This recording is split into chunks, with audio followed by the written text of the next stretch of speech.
DreAllDay.com. Before we start, please like and comment on this video so I can get your feedback. Also, click that subscribe button so you can get all the new content I'm dropping on this channel. And the free book, the mental handbook, physical book, Work on Your Game University, just take care of the shipping and handling, send this right to your doorstep. Let's get started. What's going on, everybody? Dre Baldwin, DreAllDay.com. We are back with our NBA 2017 team by team season previews. Today we are talking about South Beach, taking our talents to South Beach, the Miami Heat, who's actually, the arena is not actually even in South Beach. It's actually in Miami proper, downtown Miami. But y'all get the point, it's semantics. The Heat obviously made some moves this offseason. You probably saw the video where I talked about Dwayne Wade leaving the Heat to go play for the Chicago Bulls. If you didn't see that video, look it up. It's here on my YouTube channel. But the Heat obviously have let some old faces go. Most important old face being Dwayne Wade, the most important player in the history of the franchise. Let him go. Let's see who they have this year. They got a lot of young guys who will come into the team. Still some veterans on this roster that we shouldn't forget about. So let's look at what they have and what we think they're going to do this year. They won 48 games last year. With overall, most of the roster that's here this year was on the team last year. Actually, no, that's not true. There are 3 major losses. And let me talk about those 3 major guys who are not there. Number 1, Dwayne Wade. We talked about him a lot in the Chicago Bulls video. Losing Dwayne Wade is obviously losing their center of gravity. He was the leader of the team, most respected veteran. He had 3 championship rings under his belt. He's the best player in the history of the Miami Heat. All these young guys that the Heat have, a lot of them who are wing players, could be directly under Dwayne Wade's tutelage now that he's gone. I mean, they've been under his tutelage maybe for a year, maybe 2 years. So hopefully they're ready to blossom, because they better be ready, because they're going to be out there playing on the court. They lost Luol Deng. Luol Deng, a veteran guy who's been on contending teams, has been a respected veteran, starting on every team that he's played for, starter for the Miami Heat, solid guy who could play both those 3 and 4 positions. He was stuck even playing a little bit of center in that Raptors series last playoffs when the Heat had no big man to match up with Bismack Biyombo, who basically killed the Heat the last 2 games of that series in order for them to win that second round matchup. And also Joe Johnson. Joe Johnson, an older guy, he's on his last few legs right now, even at this time he was playing with the Heat. But Joe Johnson was able to reinvent himself as a small ball power forward, still could hit that outside shot, do some things in the post, and a solid veteran that they needed. One of the reasons why the Heat went as far as they went in the playoffs is having those veterans like Luol Deng and like Joe Johnson on the team when they needed it, and also a guy like Dwayne Wade. So they lost a lot of experience. I think you're looking at 10 plus years of experience for each one of those 3 guys. So you lost about 30, 35 years of playing experience off this roster, which could be a bad thing because they don't have any experience, but also could be a good thing because now you got a lot of youth. So let's see who the Heat do have coming into this season. First of all, Chris Bosh. Chris Bosh is on a max contract, making $23 million a year, which the Heat, for whatever reason, didn't want to give Dwayne Wade the same deal. For whatever reasons. We talked about that in the other videos already, so we're not going to go back to that. But Bosh sat out all of last season, I believe he missed, with the blood clot situation. I don't know too much about the blood clot situation, but the long and short of it is the Miami Heat don't want to clear Chris Bosh to play in the games, because if they clear him to play in the games and then something happens to him, they can end up, being sued. They could be being sued if something happens, such as him dying on the court, something like that. They are not sure he could actually get out there and play. So he didn't miss all of last season. Played 53 games last season. So actually, he was around for a long time. I don't know where I was when he was playing in these games. 53 games. He missed the rest of the season, missed all of the playoffs. He said he was ready to play in the playoffs, but the Heat said, you've not been medically cleared, you can't play. They would not allow him to play. So it wasn't Chris Bosh saying, I don't want to play or I can't play. He was saying, I want to play. But the Miami Heat, who are the ones who, make the rosters and give out the uniforms, they said, no, you can't play. We're not letting you play, even if you want to play. They wouldn't let him. So there was a big blow up. Not even a blow up, because it wasn't big news, but I guess it was big news, but not a blow up as in like an argument, maybe behind the scenes, but not in the media. But a big thing, because this guy is the highest paid player on the roster. You're not letting him play, and he says he wants to play. What is that about? Because they're trying to protect Chris Bosh's health, but Chris Bosh is saying my health is fine, let me play. So they're at an impasse right now. Even as I record this, Chris Bosh was just on somebody's show the other day, radio show or a podcast, where he said he's ready to go, but still the Heat have not cleared him, so we still don't know what's going on. The Heat haven't said anything else. But Chris Bosh is a guy who last year in the 53 games he played, got 15 shots a game. He's still getting up 4 3-pointers a game, averaged 19.7.5 rebounds, 2.5 steals, almost a block per game. Chris Bosh is an all-star. Chris Bosh is the best player the Miami Heat employ right now. He was the best player they employed last year.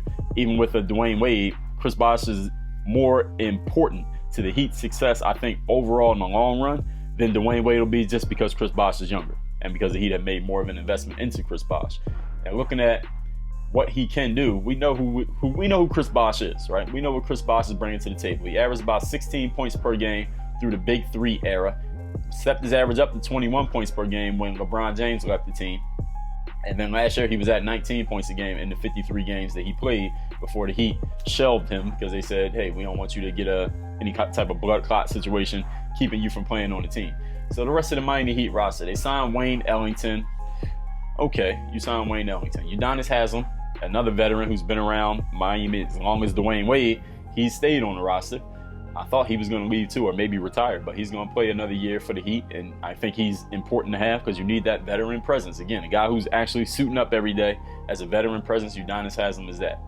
James Johnson. Okay.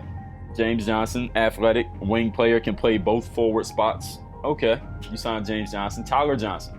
Tyler Johnson got his offer sheet from the Brooklyn Nets matched. So Tyler Johnson, it says here $5.6 million. I think that is his salary for this year, $5.6 million. I think that salary is going to go way up over the next couple of years. The Brooklyn offered him a big offer sheet, and when the Heat realized they wouldn't sign Dwayne Wade, they matched Tyler Johnson's offer sheet. I don't know if they could have did both, but they chose Tyler Johnson for it, and he definitely, I think, would have. Well, he signed an offer sheet with Brooklyn, so I guess you can't say he chose Miami, but I think he'd be happy with either outcome. I think he'll be pretty happy to play in Miami and get his 40 or 50, whatever it is that Brooklyn offered him. Tyler Johnson's a guy who came up from the D-League, hard-nosed player, athletic, can hit the outside shot, plays hard every single game. Can he replace the Dwayne Wade? No. Is he a guy who's going to be a starter on a team that can make the playoffs and actually do something in the playoffs? As of right now, I would have to say no.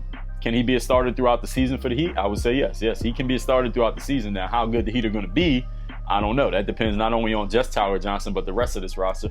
Let's look at who else we have here. Josh McRoberts, okay. Josh Richardson, young guy, athletic, showed a lot of promise for the Heat last year at the point guard position, at the guard position, and with his size being, 6'6". I mean, he could possibly guard three positions. I don't know if he's going to be strong enough to guard all three, but he can get out there and do some things athletically. He have a lot of young athletic talent at the guard and wing positions. That was Josh Richardson. Beno Udrih at the guard position, solid backup. Dion Waiters is another wing guy that the Heat signed. Why they signed Dion Waiters, I don't know. Why Dion Waiters didn't just take the offer from Oklahoma City. I guess he thought he was going to get a bigger offer. He didn't, so I don't think Dion Waiters was expecting to be playing in Miami this year. I think he thought he thought he was going to get more than he ended up getting. And sometimes in life you gamble and you lose, and he gambled, he lost. But he still ended up signing a contract with the Heat, so it's not that much of a loss. This is relatively speaking. Hassan Whiteside, $22 million deal. The Heat gave him a max contract. They want to keep him on the team. I thought he was going to leave. I actually thought Whiteside was looking at a team like the Los Angeles Lakers, because he made a statement that I don't think it's about loyalty. It's about finding the best thing for myself. And then he ended up signing with the Heat. He said on social media, I want to play for another new team in another year. Who knows what his real reason was? I don't think it's always going to be what people say on social media. Maybe it was, maybe it wasn't. But it doesn't even matter because he signed a contract with the Heat. That's the actual facts that we know. He is going to be the starting center. The Heat don't really have another center on his roster. They got a 6'11" guy, a couple 6'10" guys, and none of them are centers. Hassan Whiteside is the only center on his roster. So Hassan Whiteside, I think, can do well as an everyday starter for 82 games, as long as he keeps his head in the game. Sometimes he let his head get out of the game last season, but when his head's in the game, he's blocking a ton of shots. He's dunking on people. He got a post move or two that he can use, and he's protecting that rim. And he's eating up space in the paint on those alley-oops and finishing at the rim. So I think Hassan Whiteside is a good investment for the Heat. They just need to make sure that he lives up to that investment mentally. I think physically he has what they need, but mentally he has to make sure he lives up to it. Otherwise, Derek Williams, guy who was a top 5 lottery pick a couple years ago, I think the same year as the Kyrie Irving draft, top 5 pick, has bounced around a little bit. The Heat have taken a waiver on him. I think he may make the roster just because he's young and athletic, and that's what the Heat have, a bunch of young athletic guys. Darrell Wright, the guy who was on the Heat, he was actually on the Heat's roster when they won the championship in 2006.